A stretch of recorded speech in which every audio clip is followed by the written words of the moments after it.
আসসালামাইকুম। Singapore training centre থেকে আপনাদের সবাইকে স্বাগত।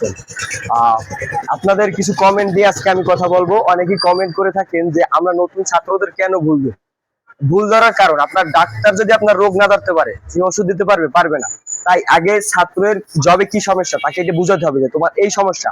সে যদি সমস্যাটা বুঝতে পারে, পরে আপনি সেই সমস্যা সে সংশোধন করতে পারবে।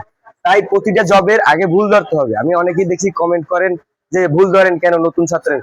ভুল ধরে আমরা এই কারণেই যে নতুন ছাত্র ভুলটা কি সে জানতে পারলে পরবর্তীতে সে সংশোধন করতে পারবে। তাই দেখুন আমাদের আরেকটি নতুন ছাত্র জব মারছে। কি জব মারছেন এটা? 3G vertical. 3G vertical. ভাই জব তো তেমন একটা ভালো হয় না। আপনার কত নাম্বার জব? 5 নম্বর জব। 5 number job. আপনার আগের জব গুলো খুবই সুন্দর হয়েছে, কিন্তু আজকে জবটা দুঃখজনক খারাপ হয়েছে। যাক, মোটামুটি খারাপ না, ভালো হয়েছে। এই জায়গাতে পারেন নাই, লেয়ার পুরোপুরি উঠাইতে পারেন নাই।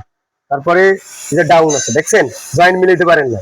ভাই একটা জবে জয়েন্ট মিলানো খুবই জরুরি। আপনাদের জয়েন্ট মিলানো খুব ভালোভাবে শেখানো হয়, তারপরে পারেন না। কিছু কিছু জায়গায় দিয়ে ওভারল্যাপ আছে, এগুলো এর থেকে আপডেট করার চেষ্টা করবেন, ভালো কিছু করেন, ঠিক আছে?